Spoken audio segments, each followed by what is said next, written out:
Perkembangan sepak bola Indonesia di mata Sintayong. Debut di Piala Asia U23, Timnas langsung masuk grup neraka.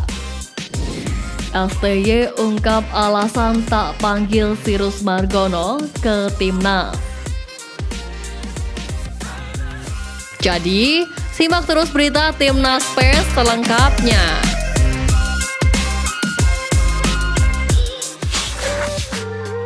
Perkembangan sepak bola Indonesia di mata Sintayong.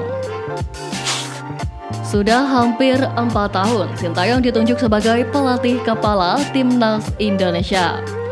Dan dalam kondisi skuad Garuda yang kurang baik, dia pun sukses membawa perubahan yang cukup masif.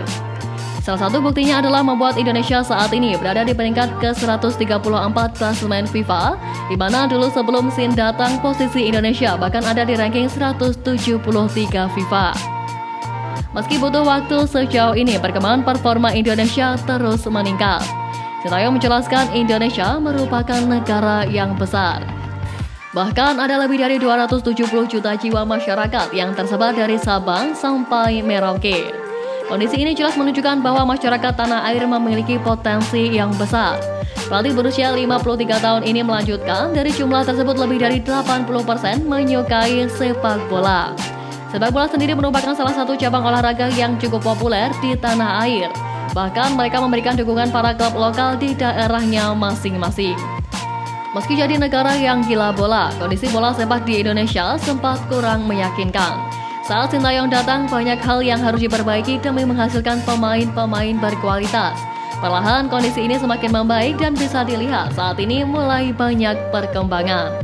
Tidak hanya pemain, staf pelatih timnas juga meningkat sejak awal Sintayong menjabat sebagai juru taktik skuad Garuda. Debut di Piala Asia U23, timnas langsung masuk grup neraka. Kiprah debut timnas Indonesia di ajang Piala Asia U23 tampaknya akan diwarnai momen penuh tantangan.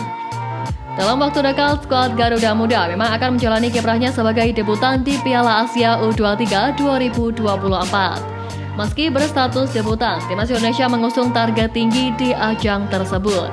Tak hanya sekedar target lolos dari babak penyisian, melainkan misi bisa tembus semifinal Piala Asia U23 edisi kali ini. Keinginan bisa tampil di Olimpiade Paris 2024 menjadi alasan timnas Indonesia mencanangkan target besar tersebut. Hanya saja bukan perkara mudah bagi timnas Indonesia untuk merealisasikan target besarnya itu. Selain masih belum berpengalaman merasakan atmosfer kompetisi Piala Asia U23 karena status debutan, timnas Indonesia juga langsung dikepung para raksasa Asia di babak penyisian grup Piala Asia U23. Ya, 3 lawan yang akan dihadapi timnas Indonesia selama babak penyisian bukan merupakan tim sembarangan. Pertama, ada Qatar yang berstatus sebagai tuan rumah utama penyelenggara Piala Asia U23 2024. Prestasi terbaik Qatar saat beraksi di Piala Asia U23 ialah menjadi juara ketiga pada 2018 dan juara keempat pada 2016. Kedua, Australia yang menjadi salah satu kekuatan besar di kawasan Asia akan menjadi lawan bagi Garuda Muda. Sepanjang sejarah Piala Asia U23, Australia juga pernah menjadi juara ketiga pada edisi 2020 dan juara keempat pada 2022. Lalu ada pula Yordania yang tercatat pernah menjadi semifinalis Piala Asia U23 tepatnya pada edisi perdana tahun 2013 silam. Melihat rekam jejak 3 lawan yang bakal dihadapi timnas Indonesia, grup yang ditempati Garuda berasa grup neraka. Bersatu sebagai debutan dan langsung masuk grup neraka seakan menjadi tantangan besar bagi skuad Garuda. Harapannya skenario Sintayong mampu membawa hasil apik bagi timnas Indonesia U23. STY ungkap alasan tak panggil Sirus Margono ke timnas. Pemain keturunan Sirus Margono dipastikan resmi menjadi WNI setelah menjalani sumpah di Kanwil Kemenkumham DKI Jakarta akhir Maret lalu.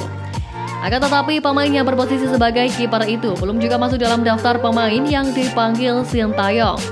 Dari 28 pemain yang dipanggil Sintayong untuk memperkuat timnas Indonesia U23 jelang Piala Asia U23 ini, tak ada nama Sirus Margono. Situasi ini pun membuat banyak pihak bertanya-tanya terkait alasan Sintayong tak memanggil pemain berusia 22 tahun tersebut. Padahal Sirus telah resmi menjadi WNI sehingga ia pun bisa menambah kekuatan bagi timnas Indonesia. Menanggapi hal ini, pelatih asal Korea Selatan tersebut dengan tegas mengatakan bahwa sampai saat ini ia belum pernah melihat penampilan Sirus Margono. Oleh karena itu, Sin mengaku tak bisa berbicara apa-apa soal Sirus. Sin menekankan bahwa tak semua WNI bisa masuk dalam skuad timnas Indonesia.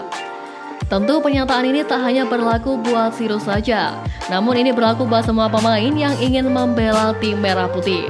Mereka harus kerja keras agar bisa mencuri perhatian pelatih dan dapat kepercayaan membela timnas Indonesia.